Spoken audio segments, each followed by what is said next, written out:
तो ममता ने पार्थ को मंत्री पद से हटाया, पार्टी से निलंबित कर दिया। लेकिन जिस तरीके से पार्थ के करीबी अर्पिता मुखर्जी के घर से 50 करोड़ से ज्यादा की रकम बरामद हुई है, उससे पार्थ के साथ साथ ममता सरकार भी सवालों के घेरे में है।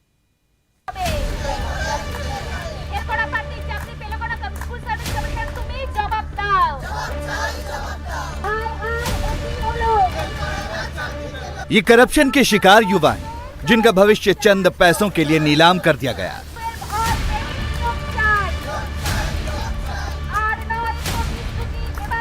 पश्चिम बंगाल में शिक्षक भर्ती में ऐसा घोटाला हुआ कि जो योग्य कैंडिडेट हैं वो धरना दे रहे हैं, अपने अधिकार की मांग कर रहे हैं, और जो अयोग्य हैं, जिनका मेरिट लिस्ट में नाम ही नहीं था, वो पश्चिम बंगाल के स्कूलों में पढ़ा रहे हैं। मेरिट लिस्ट में नाम आने के बावजूद जिन स्टूडेंट्स को नौकरी नहीं दी गई, वो पिछले 505 दिनों से मेयो रोड पर, कोलकाता के मेयो रोड पर गांधी मूर्ति के पास यहाँ पर पिछले 505 दिनों से धरने पर बैठे हुए हैं। और यहाँ पर आप देख सकते हैं ये भी सभी स्टूडेंट्स जो है वो यहाँ पर लगभग पिछले 500 दिनों से ऊपर इनको हो चुके हैं। और यहाँ पर डेली ये लोग धरने पर बैठते हैं, सुबह आते हैं, शाम को यहाँ से निकलते हैं। 505 दिनों से लगातार धरना प्रदर्शन हो रहा है, क्योंकि इनका हक मारा गया। 2016 में पश्चिम बंगाल के स्कूल सेवा आयोग यानी एसएससी ने 13,000 शिक्षण और गैर शिक्षण कर्मचारियों की भर्ती के लिए एक परीक्षा आयोजित की थी। लेकिन जब रिजल्ट आया और फिर नियुक्ति हुई तो उसमें गड़बड़ झाला हुआ। क्या नाम है आपका? मेरा नाम है तनया विश्वास। तनया, क्या आपका मेरिट लिस्ट में नाम है? पूरी अपनी कहानी बताइए, क्या पूरा हुआ था? हाँ बिल्कुल, पहले तो मैं बताना चाहूंगी कि यहाँ पर हम जो धरने पे बैठे हुए हैं, हम 2016 में स्कूल सर्विस कमीशन के शिक्षक नियोग की एक परीक्षा हुई थी। वहाँ पे हम सब लोग 9 to 12 जितने भी कैंडिडेट्स है, यानी कि 10th के एग्जाम और 12th के एग्जाम के बहुत सारे कैंडिडेट्स यहाँ पर और सभी मेरिट लिस्टेड है। लेकिन हमारे साथ आज स्कूल पर जो नौकरी करने हैं वो सब इलीगल तरीकों से स्कूल पे उनको रिक्रूट किया गया है। जैसे कि फेल किए गए कैंडिडेट, जैसे कि जिस समय उनको फॉर्म फिलअप करना था वो डेट पार होने के बाद भी ऐसे सारे बहुत कैंडिडेट्स है जो फॉर्म फिलअप के डेट के बाद भी उन्होंने फॉर्म फिलअप किए। आप समझ ही सकते हो कि क्योंकि इसमें बहुत सारी भ्रष्टाचार हुआ था। और ऐसे बहुत सारे कैंडिडेट्स है जो कि पैसे देके भी आज स्कूल पर नौकरी कर रहे हैं। लेकिन हम मेरिट लिस्ट होने के बावजूद आज यहाँ पर बैठे हुए 505 दिनों से। हमारी जो पहली दफा की जो आंदोलन शुरू हुई थी वो थी 2019 साल में प्रेस क्लब के सामने, वो थी हमारी पहली दफा की। वहाँ पर स्वयं चीफ मिनिस्टर आए थे एक्स एजुकेशन मिनिस्टर के साथ, और वो हमें ये भी आश्वासन दी थी ममता बनर्जी ने कि हम लोगों को जितनी सारे हम मेरिट लिस्टेड है, हम सब लोगों को वन टाइम लॉ चेंज करके हम लोग सब लोगों को रिक्रूट कर देंगे। लेकिन आज 4 साल बीत जाने के बावजूद आज हम यहीं पर बैठे हुए हैं। हमारे जो सेकेंड दफा की जो धरना थी वो थी सेंट्रल पार्क के सामने 187 डेज। इस धरने में शामिल हर शख्स की कहानी ऐसी ही है। सबका हक मारा गया है, लेकिन सरकार को ना कुछ दिखाई दे रहा है, ना कुछ सुनाई दे रहा है। क्या नाम है आपका? मोहित्री दास। मोहित्री, आपका भी मेरिट लिस्ट में नाम आया था? हाँ। क्या हुआ उसके बाद? उसके बाद हम लोग तो पास करे हुए हैं, पर जो लोग पास नहीं कर रहे हैं तो उसको अपॉइंटमेंट दिया गया है। तो इसलिए हम यहाँ बैठे हैं। बहुत सारी दुर्नीति हुआ है तो उसके लिए हम यहाँ बैठे हैं और ये मांग कर रहे हैं कि गवर्नमेंट हमें ये नौकरी दे और हम स्कूल जाएं। मोहित्रा हो या फिर सुदीप, सब भ्रष्टाचार का शिकार हो गए। काबिल हैं, मेहनत से पढ़ाई की, मेरिट लिस्ट में नाम आया, लेकिन पैसे ने सारा खेल खराब कर दिया। कैसे, खुद सुदीप से सुनिए, कैसे इन लोगों के भविष्य के साथ खिलवाड़ हो गया। आपका मेरिट लिस्ट में नाम आया था? जी। क्या नाम है आपका? सुदीप। सुदीप, क्या हुआ फिर जब मेरिट लिस्ट में नाम आया? मेरिट लिस्ट में नाम आया, ठीक है, लेकिन उसके बाद जब हम लोग का बाद में देखा हम लोगों ने कि जो ऐसे लोग हैं जिनको काम मिला है, लेकिन उन लोग का मेरिट लिस्ट में नाम नहीं है।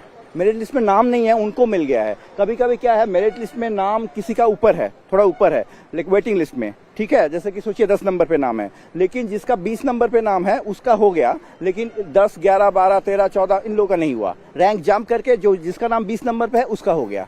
तो ये जो इस तरह से हो रहा है ये तो गलत है ना। उसका कैसे, उसका तो नीचे नाम है, मेरे नीचे उसका नाम है, लेकिन उसका हो गया, मेरा नाम ऊपर है वेटिंग लिस्ट में, मेरा नहीं हुआ। ऐसी चीजें हुई है। कुछ लोग हैं जिनका नाम ही नहीं है, उनको नौकरी मिल गया।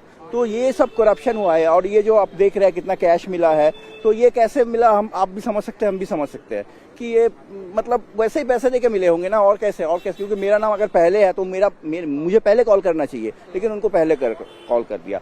तो इस तरह से सब मतलब जो गलत चीजें हुआ है, तो इसकी वजह ये तो गलत है ना। हमारा जो नौकरी हम करने वाले थे वो कोई और कर रहा है, तो वो जो हमारी जो नौकरी है वो हमको मिले, मतलब यही मांग लेके हम लोग यहाँ पे बैठे हैं।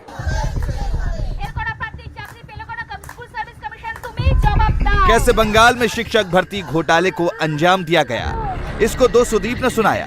कैसे लोगों के भविष्य के साथ खिलवाड़ किया गया, इसका जीता जागता सबूत हैं धरने पर बैठे ये लोग। शिक्षक भर्ती घोटाला मामले में याचिकाकर्ता की भी दलील सुन लीजिए। 42,000 अपॉइंटमेंट जो हुआ स्टेट में, उसका कोई मेरिट लिस्ट पब्लिश नहीं हुआ था। एसएमएस में जॉब मिला। मान लीजिए आपको नौकरी लगा तो आपके पास एक एसएमएस चला गया that you have been selected. ये हुआ इसीलिए just to cover the corruption, क्योंकि पूरा प्रोसेस जो है 42,800 का जो अपॉइंटमेंट हुआ उसमें 60% अबव है करप्शन का। पैसा लेके नौकरी दिया गया। हमारे पास एमएलएस का रिकमेंडेशन लेटर है, उसमें देखा गया एमएलए, तृणमूल का एमएलए, मिनिस्टर्स ने लेटर लेके भेजा कि ये मेरा कैंडिडेट है, उसका नंबर ये है, इस एरिया का है, तृणमूल लीडर्स का है। तो एमएलए एमपी ने मिलके ये नौकरी दिया है, मेरिट के हिसाब से नहीं हुआ। आप यहाँ से अगर थोड़ी देर आगे जाएंगे, यहाँ पे मेयो रोड का नाम जगह है, आप जाके देखेंगे स्टूडेंट लोग धरने पे बैठे हैं। 500 दिन के ऊपर हो गया। They are the eligible candidate. उनको नौकरी नहीं मिल रहा है क्योंकि उनका नौकरी बेच दिया गया। और बेचने का रिजल्ट तो आप देख रहे हैं, इतना पैसा आ रहा है, इतना पैसा है, नौकरी बेचने का पैसा है ये सब। प्रदर्शन कर रहे लोगों की बात में कितनी सच्चाई है, इसको भी जरा समझ लीजिए।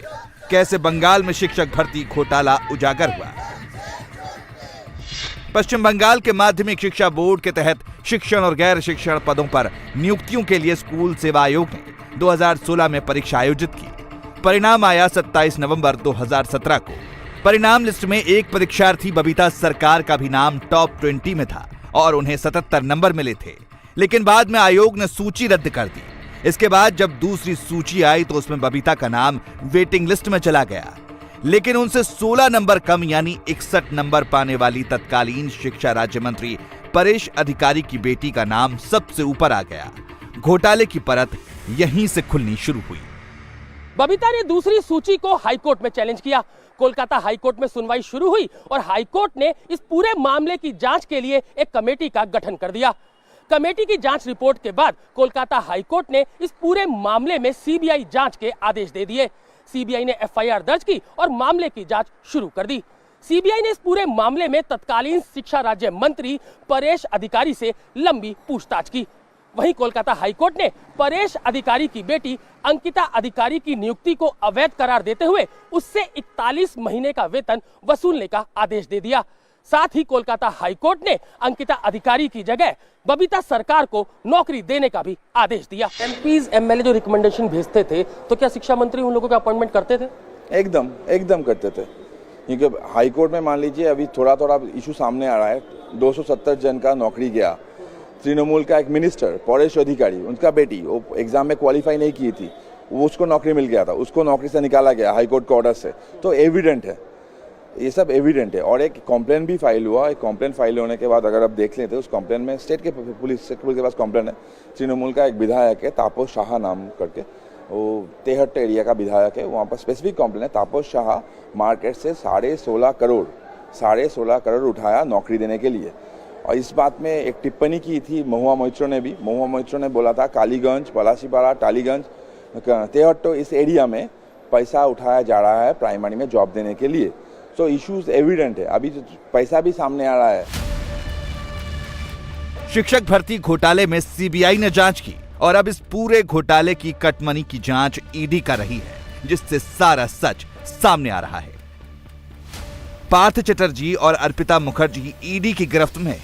अर्पिता के कैश लोग से अब तक 50.36 करोड़ कैश और 5.07 करोड़ रुपए का सोना बरामद हुआ है, तो वहीं अर्पिता के अकाउंट से 8 करोड़ रुपए सीज किए हैं। लेकिन घोटाले की जांच कर रही ईडी का अंदाजा है कि ये घोटाला 1000 करोड़ से भी ज्यादा का हो सकता है। तो वहीं याचिकाकर्ता तरुण ज्योति तिवारी घोटाले को 5000 करोड़ से भी ज्यादा का बता रहे हैं। जितना भी कैश रिकवर हुआ, जितना gold recover is nothing. Total scam अगर देख ले आप, प्राइमरी में 42,000 है, अपर प्राइमरी है 9-10 है, 11-12 है, रफली 1 लाख पोस्ट में एडमिशन हुआ था, रिक्रूटमेंट स्टार्ट हुआ था। तो 50 CR is nothing, 50 CR is just tip of the iceberg.